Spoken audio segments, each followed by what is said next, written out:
That's the other person that was with them. They go over to the feds with all this paperwork. You understand? And I mentioned this before. You understand?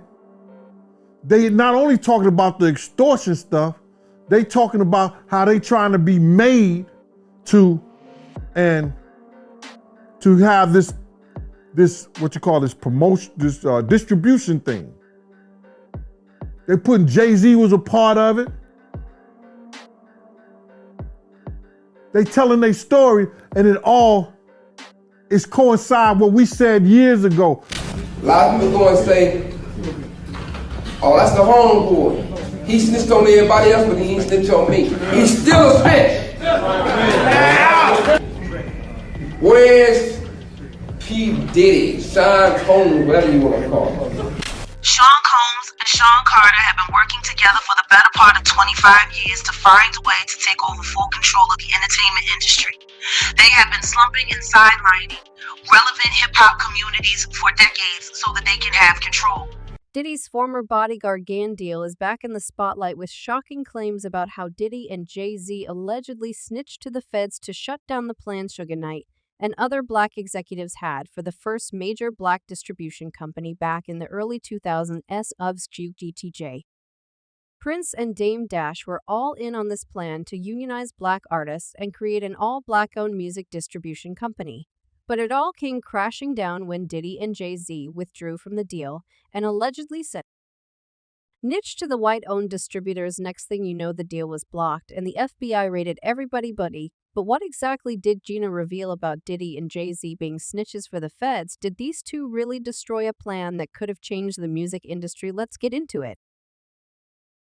They're the reason why rap in New York went down the drain. They made sure that these young cats didn't come up with platforms. It seems like every day there's more dirt being uncovered about Jay-Z and Diddy's shady ways. This time gang deal is back with allegations about how Jay and Diddy allegedly snitched on their fellow black record label owners and sabotaged a plan for the only black music distribution company. So according to Irv Gotti, Suge Knight came up with this plan to unionize music artists, and the union was supposed to include artists of every genre. Irv said, in the music business, the artists, we have no union there. There's no healthcare, it's nothing like that. It should be done. It was all his plan, and it was a hell of a plan. According to Suge's plan, record labels would cover artists' union dues up front by adding the extra cash to their recording budgets. Then, when the artists' albums are sold, they have to pay back the label for these costs. Similar to how they handle advances, this setup would give artists access to vital benefits like healthcare and retirement plans. In 2002, Suge gave a powerful speech at the West Coast Hip Hop Summit and spoke about how major record labels keep artists under their control by retaining ownership of their masters, and most artists don't have enough leverage to buy back their masters. It's how many people want to have a union? How many people want to get together and say, okay, we're going to network. You got a deal at Universal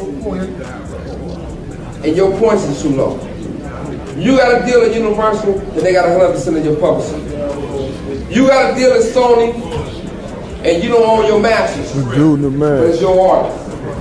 And I'm going to tell you one other thing before you guys go, if you really want to know what's going on, it's real plain and simple. A lot of record companies tell you that at the end of the day, you have the right to buy your masters back. Where's Ja Rule? Where's Redman? Where's Irv Gotti? Where's P. Diddy, Shyne, whatever you want to call him? Where's, I can go on and on. Where's Pete? Where's the Outkast? Where's Jermaine Dupri? Where's it? This is a West Coast beat. But at the same time, they want to come out here and West Coast love. At the same time, when it's an East Coast summit, We out there. these old Hollywood wannabe fake niggas is out there. So why they can't show the same report? Support, brother.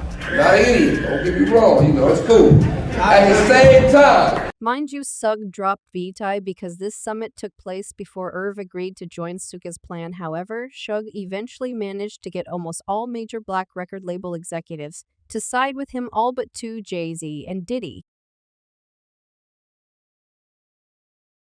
allegedly have lost ties with the feds and shadowy figures in the establishment. In Diddy's case, it allegedly started with his father Melvin Combs, an associate of Harlem drug lord Frank Lucas. Melvin was shot and killed in 1972.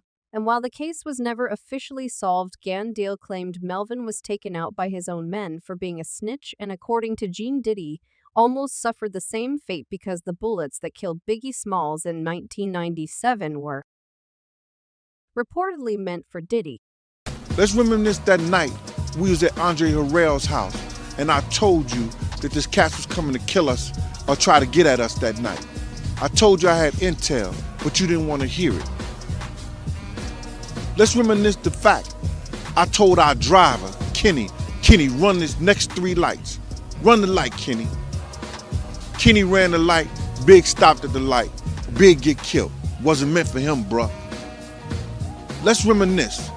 Let's reminisce when you told Wolf's mother right after he died that you didn't owe him no $300,000, and he had delusions of grandeur, and all he wanted to do was smoke weed.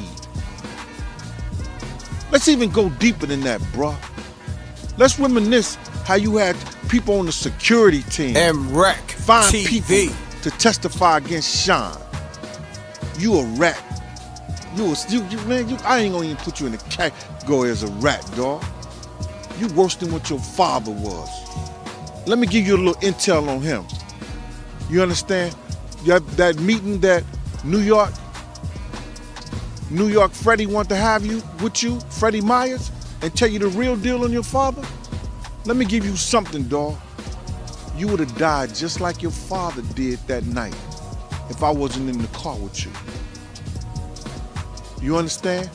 Your father died because he was going to snitch and rat out his crew. Diddy's former bodyguard Gandil is back in the spotlight with shocking claims about how Diddy and Jay-Z allegedly snitched to the feds to shut down the plans Suge Knight and other black executives had for the first major black distribution company back in the early 2000s, SABOTAGED. Prince and Dame Dash were all in on this plan to unionize black artists and create an all-black-owned music distribution company. But it all came crashing down when Diddy and Jay-Z withdrew from the deal and allegedly snitched to the white-owned distributors. Next thing you know, the deal was blocked, and the FBI raided everybody. But what exactly did Jenna reveal about Diddy and Jay-Z being snitches for the feds? Did these two really destroy a plan that could have changed the music industry? Let's get into it. But as far as Meek Mills, Puff Daddy, whoever, none of these, all you fake hard, you. Hold on. Okay. All you fake hard, you. You know what I'm saying? I don't give because you can't shoot nobody anyway, and the reason why you got to talk is because you did a deal, you fed. You know what I'm saying? That's why you got to come at me, because part of the deal for you to be a do all that and get out of jail is that you promise that you're going to go pull my coat. And then Kanye also name-dropped Jay-Z and Beyonce, saying they're also controlled by the puppet masters. They can control Jay-Z, Beyonce, you man. But they can't control me. You see it ain't no name. I won't make no what's up now. As for Jay-Z's alleged ties with the feds, there's been a lot of chatter lately about the fact he hired former federal informant Daisy Ray Perez as the CEO of Roc Nation.